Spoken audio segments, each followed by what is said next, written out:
C'était dans un sanatorium pour tuberculeux, dans les hautes montagnes de l'Arizona, où l'air est pur et clair. Il était assis dans sa chaise d'invalide, attendant la mort. Les médecins ne lui avaient donné que très peu de temps à vivre.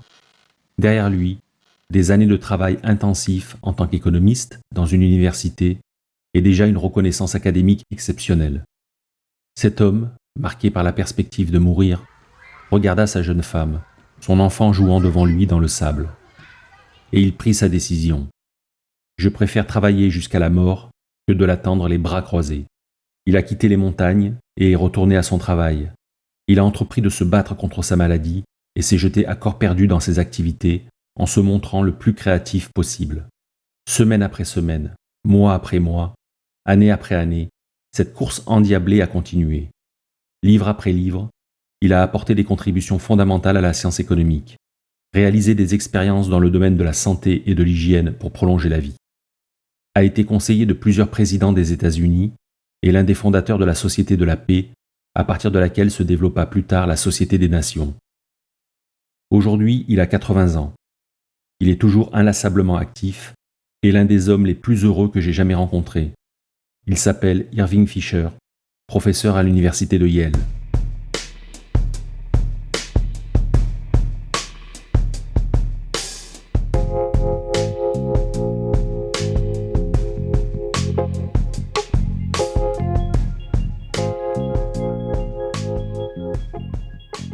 Ce que vous venez d'entendre est une retranscription libre du discours radiophonique que Hans Corsen, qui fut un temps le collaborateur d'Irving Fisher, a donné à l'occasion du 80e anniversaire de celui-ci, témoignant par là même de l'extraordinaire volonté et de la force de travail hors norme de l'économiste de Yale. Irving Fisher est né le 27 février 1867 à Saugerties et mort le 29 avril 1947 à New York. Il est considéré par beaucoup comme l'un des plus grands économistes, si ce n'est le plus grand que les États-Unis d'Amérique aient engendré. Fisher a effectué ses études secondaires dans différents établissements avant d'intégrer le collège de Yale en septembre 1884. Son père est décédé de la tuberculose 2 mois avant son entrée à Yale. Il était le premier de sa classe et excellait dans beaucoup de domaines, outre les mathématiques. Il poursuit ses études supérieures à Yale, où il reçoit un enseignement éclectique qui va des mathématiques à la philosophie, en passant par les sciences exactes et humaines. En économie, il suit les cours d'Arthur Twining Hadley, un professeur réputé qui a été président de l'université de Yale entre 1899 et 1921. Le professeur de sociologie William Graham Sumner suggéra à Fisher d'écrire sa thèse en combinant mathématiques et économie, ce qu'il fit après avoir dévoré les œuvres de Cournot, Walras, Jevons et Edgeworth, notamment. C'est ainsi qu'en 1891, Fisher introduit aux États-Unis la théorie de l'équilibre général de Walras à travers sa thèse de doctorat soutenue à Yale en 1891 et publiée en 1892 sous le titre « Recherches mathématiques sur la théorie de la valeur et des prix ». Le but de Fisher dans ses recherches mathématiques était de présenter un modèle mathématique général de détermination de la valeur et des prix. À cette époque, l'économie enseignée aux États-Unis était celle de Smith, Ricardo et John Stuart Mill, qui commençait à peine à être renouvelée par Alfred Marshall. Mais la révolution marginaliste initiée par Walras, Menger et Jevons et les premiers développements de la théorie néoclassique étaient encore largement ignorés. En 1886, l'American Economic Association, l'AEA, avait été créée par de jeunes économistes partis étudier en Allemagne et revenus avec l'idée de réhabiliter l'État comme acteur économique de premier plan. Formé à l'école historique allemande, il rejetait notamment la méthode et les théories de l'économie classique britannique, ainsi que le libre-échange. Les tenants américains de l'école classique étaient alors trop occupés à défendre leur position pour se pencher sérieusement sur la reconstruction théorique de l'économie classique qui était en cours en Europe. Fisher enseignait déjà les mathématiques avant d'avoir obtenu son doctorat. Il avait obtenu un Bachelor of Arts dans cette discipline en 1888. Après le départ intempestif de Sumner en 1891, il dut donner un cours sur la théorie mathématique des prix. En 1893, il est nommé professeur adjoint de mathématiques. La même année, il épouse Margaret Hazard, auprès de qui il restera 47 ans et qui lui donnera 2 filles et un garçon. Son fils, Irving Norton Fisher, écrira la biographie de son père en 1956. En 1919, sa fille Margaret décédera après une dépression nerveuse, tandis que son autre fille, Carole, lui donnera 2 petits-enfants. En 1893 et 1894, Fischer part étudier à Paris et Berlin. Peu après son retour, il est nommé professeur adjoint d'économie à Yale en 1895 et finalement professeur titulaire en 1898, à 31 ans. Peu de temps après sa nomination, il apprend qu'il est atteint de tuberculose, comme son père. Les médecins ne lui donnent plus que quelques mois à vivre. Il est contraint de prendre congé de son poste de professeur, qu'il ne retrouvera que 3 ans plus tard. Au bout de 5 ans de lutte contre la maladie, il finit par en être définitivement guéri. À la suite de cette expérience, il allait œuvrer et militer pour une vie saine jusqu'à son dernier souffle. Fischer a fortement contribué au développement de plusieurs branches des sciences économiques. En 1930, il crée avec Ragnar Frisch et Charles Rousse la première société d'économétrie, dont il a été le premier président, et en 1933, la revue Econometrica. Pour la petite histoire, Ragnar Frisch, qui est l'un des fondateurs de l'économétrie, en a aussi inventé le terme en 1926. Le même Ragnar Frisch est aussi l'inventeur en 1933 des termes macroéconomie et microéconomie.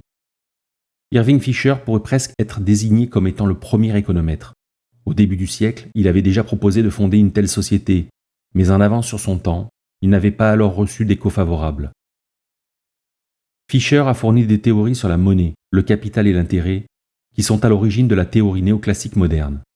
En particulier, on lui doit l'expression moderne de la théorie quantitative de la monnaie, mais aussi une théorie du choix intertemporel du consommateur, qui est à la base de la théorie du cycle de vie de Franco Modigliani et bien d'autres outils encore utilisés de nos jours. Il est aussi un précurseur de la courbe de Phillips, qui relie inflation et chômage. Après le krach de 1929 et pendant la dépression qui s'en est suivie, il a élaboré une théorie de la déflation par la dette. Fisher a aussi beaucoup travaillé à la construction d'indices, à leurs propriétés et leur utilisation à travers l'histoire dans de nombreux pays. Il crée en 1923 un institut pour leurs calculs dont sortiront toutes sortes d'indices, notamment celui sur les prix à la consommation. C'est la première organisation à avoir fourni au grand public des données économiques systématiques sous forme d'indices, bien avant que les gouvernements ne commencent à y songer. En 1929, sa publication de l'indice des prix de gros recueillait 5 millions de lecteurs. Fisher a également introduit plusieurs tests pour pouvoir apprécier la qualité d'un indice de prix. Il faisait aussi grand usage des techniques statistiques telles que régression et corrélation, qui sont usuelles de nos jours. Mais Fisher était considéré par ses contemporains comme un réformateur excentrique, agressif et insistant, et un monsieur je sais tout. Il agaçait à vouloir toujours réformer la marche du monde dans le sens de ses découvertes économiques. Sur le plan politique et social, c'était un activiste. Il préconisait l'abstinence d'alcool et a soutenu la prohibition. Il a également fait campagne pour l'interdiction du tabac et a donné une série de conférences sur la santé publique. Déjà en 1915, il était membre d'un groupe de personnes qui faisaient pression pour la paix mondiale et la création de la Société des Nations. Il est très déçu que l'alcool soit à nouveau légalisé en 1933. Rétrospectivement, la pire entreprise qu'il ait soutenue a été le mouvement eugéniste américain, dont le but était de produire de meilleurs êtres humains. Il fut même président de son association nationale de 1922 à 1926. Certains partisans de ce mouvement allaient jusqu'à prôner l'infanticide pour ne garder que les enfants jugés désirables selon leurs critères. À la fin des années 1930, la Cour suprême des États-Unis, présidée par Oliver Wendell Holmes, avait légalement approuvé la stérilisation forcée comme un moyen supplémentaire à utiliser contre ceux qui n'étaient pas génétiquement désirables. L'activisme de Fisher en matière de réforme sociale est étonnant, dans la mesure où, plus jeune, il faisait preuve d'une grande défiance vis-à-vis des réformateurs sociaux et des grands mouvements de réforme en général. Ainsi, dans une lettre à un collègue de Yale en 1895, il écrit que les grands projets de société sont susceptibles de produire plus de mal que de bien et qu'il vaut mieux travailler localement à améliorer de petites choses en faisant preuve de patience. Fisher n'avait manifestement pas suivi ses propres conseils. Fisher était aussi un inventeur et un entrepreneur. Il a fait fortune en inventant en 1913 un système d'index de fiches visibles comparable au Rolodex, un carnet d'adresses rotatif de forme cylindrique et monté sur socle. Pour exploiter cette invention, Il crée en 1925 la société Index Visible, qui fusionnera rapidement avec la société concurrente, la Cardest Rand. Fisher est devenu riche au cours de cette opération. Il investit son capital en bourse, accroissant ainsi sa fortune avec la hausse continue des cours, et ce jusqu'à la veille du krach de 1929. Sa fortune était alors estimée à 10 millions de dollars, un montant considérable pour l'époque. Le 5 septembre, l'investisseur Roger Babson avertit qu'un krach va bientôt se produire et qu'une terrible dépression s'ensuivra, ce qu'il répétait depuis 2 ans. Plus tard, dans la journée, la bourse perdait environ 3%. Cet épisode a été appelé la rupture de Babson. Le 16 octobre 1929, le New York Times rapporte que Fisher, en réaction aux prédictions alarmistes de Babson, avait déclaré lors du dîner mensuel d'un club d'affaires que, je cite, « le cours des actions a atteint ce qui semble être un haut plateau permanent. Je ne pense pas qu'il y aura bientôt, voire jamais, une rupture de 50 ou 60 points en dessous des niveaux actuels, comme M. Babson l'avait prédit. Je m'attends à voir le marché boursier beaucoup plus élevé qu'il ne l'est aujourd'hui d'ici quelques mois. » Le 22 octobre, le New York Times publie un article intitulé « Fisher dit que le prix des actions est bas ». 2 jours plus tard, c'est le jeudi noir. Le Dow Jones perdra 11% au cours de cette seule journée. S'ensuit le lundi noir, le 28 octobre, avec une baisse de 13%. À fin novembre, la bourse de New York avait cédé 30% par rapport à son plus haut historique. Fisher allait perdre entre 8 et 10 millions de dollars selon les estimations de son fils. Sa fortune avait tellement fondu que, pour finir, il fut exonéré d'impôts. L'université de Yale a même dû racheter sa maison pour la lui relouer afin de lui éviter une expulsion. Sa réputation en tant qu'économiste et entrepreneur en avait pris un coup, et son nom est tombé un temps dans l'oubli. Sa théorie de la déflation par la dette, qui permettait d'expliquer l'enchaînement des événements ayant conduit à la Grande Dépression, a été longtemps ignorée. Il prit sa retraite de Yale en 1935.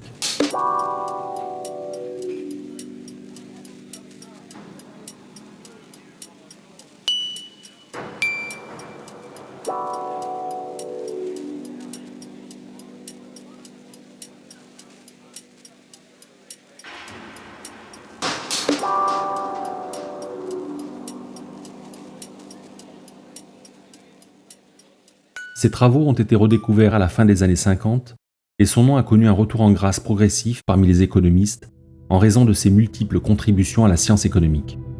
Plus récemment, lors de la crise des subprimes en 2008, sa théorie de la déflation par la dette et le plan de reflation qu'il avait imaginé pour sortir de la Grande Dépression sont revenus au premier plan. Auteur prolifique et infatigable, Fisher a écrit une trentaine de livres, dont 14 d'économie et des centaines d'articles et d'études théoriques, ainsi que de nombreux articles populaires couvrant un large éventail de sujets.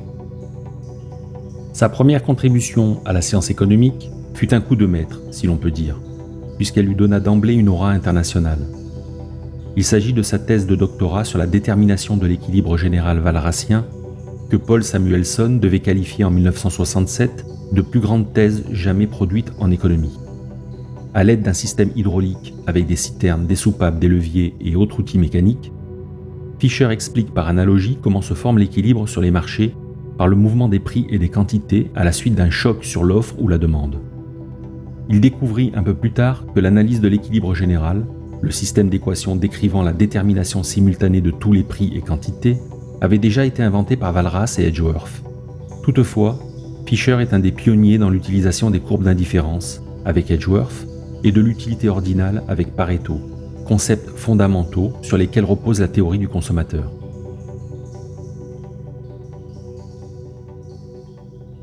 Fisher s'est aussi attaqué à la théorie du capital et de l'intérêt, dans La nature du capital et du revenu en 1906, Le taux d'intérêt en 1907 et dans La théorie de l'intérêt en 1930, ouvrage qui synthétise l'ensemble de ses travaux sur le sujet. Pour Fisher, le taux d'intérêt est déterminé par l'impatience à dépenser son revenu et l'opportunité de l'investir. On préférera disposer du même bien de consommation ou de production aujourd'hui plutôt que dans un futur plus ou moins proche. La raison en est que l'on préfère satisfaire nos besoins plutôt que plus tard. Donc on préférera toujours consommer le bien immédiatement plutôt que dans un an, par exemple. Et on préférera toujours disposer d'un bien de production immédiatement plutôt que dans un an, car les revenus qu'il va générer pourront être ainsi utilisés plus tôt. Cette préférence temporelle n'est toutefois pas ressentie avec la même intensité d'un individu à l'autre. Chaque individu a son propre taux d'impatience, comme l'indique Fisher, qui va dépendre de sa personnalité et du flux de revenus qu'il espère recevoir à l'avenir. Si je suis prêt à abandonner 110 € dans un an pour disposer de 100 € tout de suite, mon taux d'impatience est de 10%. Si je suis quelqu'un de prudent ou qui souhaite aider ses enfants à l'avenir, mon taux d'impatience sera plus faible. En somme, je serai disposé à épargner davantage. L'ampleur et le niveau de risque du revenu actuel et du revenu futur attendu sont toutefois les déterminants les plus importants du taux d'impatience. Si mon niveau de revenu présent est trop faible, mon taux d'impatience sera élevé. Pour pouvoir disposer de ce revenu immédiatement, je serai prêt à renoncer à un revenu plus élevé à l'avenir. Si je m'attends à percevoir un revenu plus élevé à l'avenir, j'aurai plus de mal à me séparer de mon revenu présent, à ne pas l'utiliser immédiatement. Mon taux d'impatience sera donc plus élevé. En revanche, si j'anticipe des revenus futurs en baisse, mon taux d'impatience sera plus faible. Je serai davantage disposé à épargner. Également, un revenu plus risqué m'incitera à plus de prudence et inversement. Tous ces éléments déterminent le taux d'impatience de chaque individu. L'individu peut améliorer sa situation en prêtant ou en empruntant. Si son taux d'impatience est plus fort que le taux d'intérêt sur le marché, l'individu tirera un avantage à emprunter et à prêter dans le cas contraire. Ce jeu de prêt et emprunt finit par cesser quand le taux d'impatience de l'individu devient égal au taux d'intérêt. À ce moment-là, l'individu ne peut plus améliorer sa situation du point de vue de son niveau d'impatience. L'individu va également chercher à accroître ses revenus en réalisant des investissements, mais il n'investira que tant que le taux marginal de rendement du capital sera supérieur au taux d'intérêt. S'il ne possède pas les fonds, il pourra les emprunter. Les projets d'investissement qui rapporteraient moins que le taux d'intérêt ne seront pas réalisés. L'optimum individuel du point de vue de l'investissement est donc atteint quand le taux marginal du rendement du capital est égal au taux d'intérêt. En résumé, l'optimisation individuelle du point de vue de l'impatience et de l'investissement est réalisée en combinant prêt, emprunt et investissement jusqu'à ce que taux de rendement du capital et taux d'impatience égalisent le taux d'intérêt. Autrement dit, Fisher utilise un critère subjectif, le taux d'impatience, et un critère objectif, le taux de rendement du capital, pour expliquer les prêts, emprunts et investissements de l'individu. Tous les individus vont donc prêter, emprunter et investir pour égaliser leur taux d'impatience et leur taux marginal de rendement avec le taux d'intérêt. Mais en agissant de la sorte, ils vont aussi faire varier le taux d'intérêt. Fisher met en place un système d'équations linéaires avec autant d'inconnus, ce qui permet d'obtenir un taux d'intérêt d'équilibre pour chaque année. Enfin, le taux d'intérêt est ajusté en fonction du niveau de risque spécifique à chaque placement. Il y a donc autant de taux d'intérêt que d'horizons de placement et de niveaux de risque. Le taux d'intérêt dont parle ici Fisher est le taux réel, soit le taux qui aurait cours si la valeur de la monnaie restait constante par rapport aux autres biens. Bref, si le taux d'inflation était nul. Pour déterminer le taux d'intérêt réel, Fisher indique qu'il faut approximativement soustraire le taux d'inflation du taux d'intérêt monétaire, communément appelé taux facial ou taux nominal. C'est le taux d'intérêt réel qui compte aux yeux des prêteurs et emprunteurs. Ils adaptent le taux d'intérêt monétaire en fonction de l'inflation anticipée.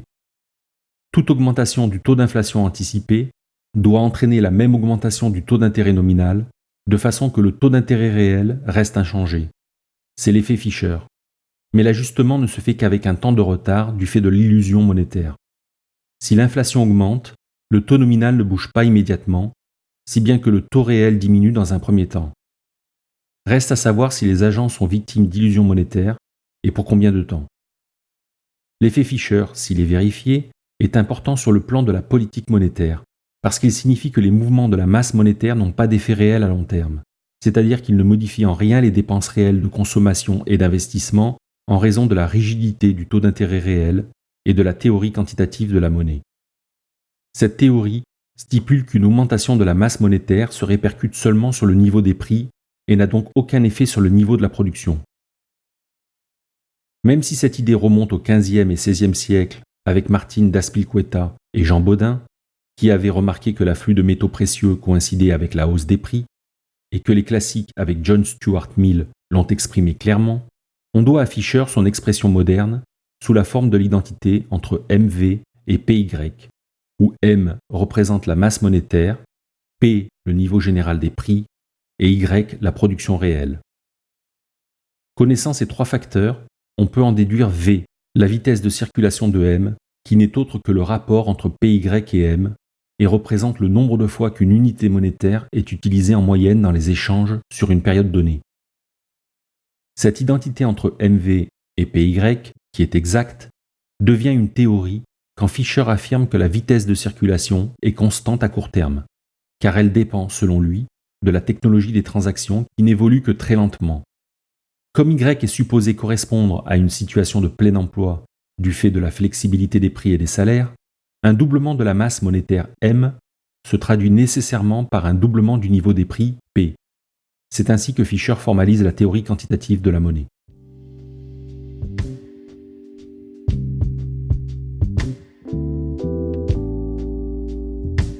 Au niveau fiscal, Fisher s'opposait à la taxation du revenu et privilégiait une taxe sur la consommation.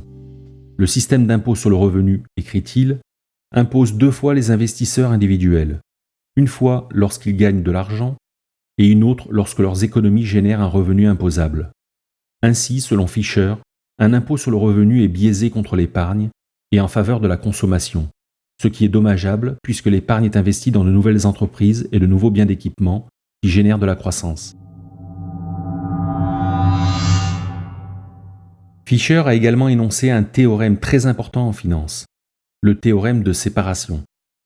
Celui-ci stipule, sous certaines hypothèses, premièrement que la décision d'investissement de l'entreprise est indépendante des préférences de consommation de ses propriétaires, deuxièmement que la décision d'investissement est indépendante de la décision de financement, et enfin, troisièmement, que la valeur d'un projet d'investissement est indépendante de la combinaison des 3 types de financement, capitaux propres, dette et liquidité, utilisés pour financer le projet.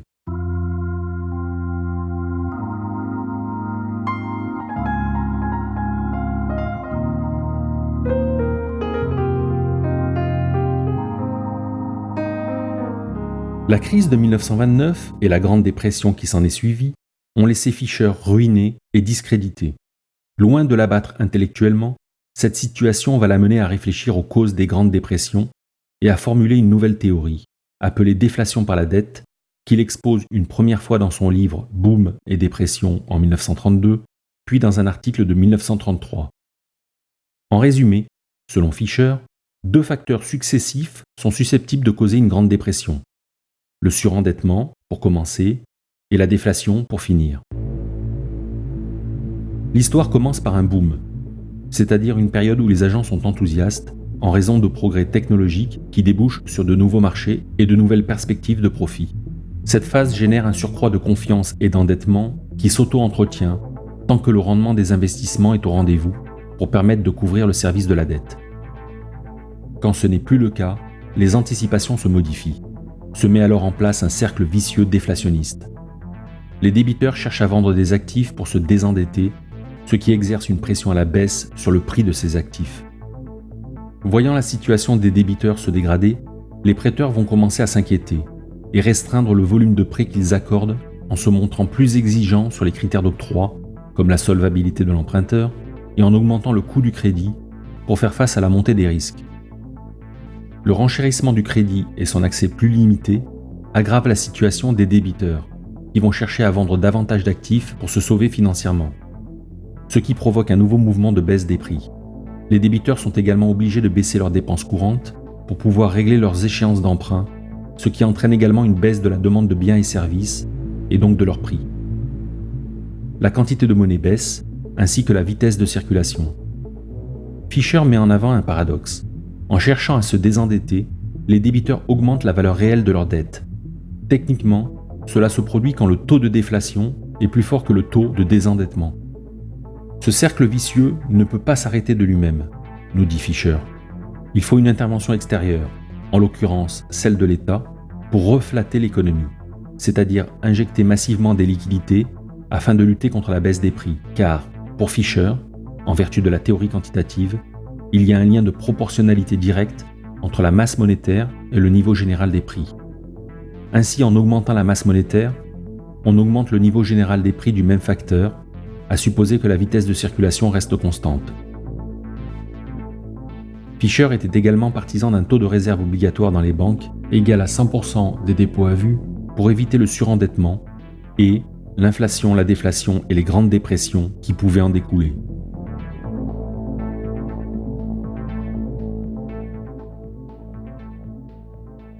La vie d'Irving Fisher aurait bien pu s'arrêter dans un sanatorium pour tuberculeux dans les hautes montagnes de l'Arizona.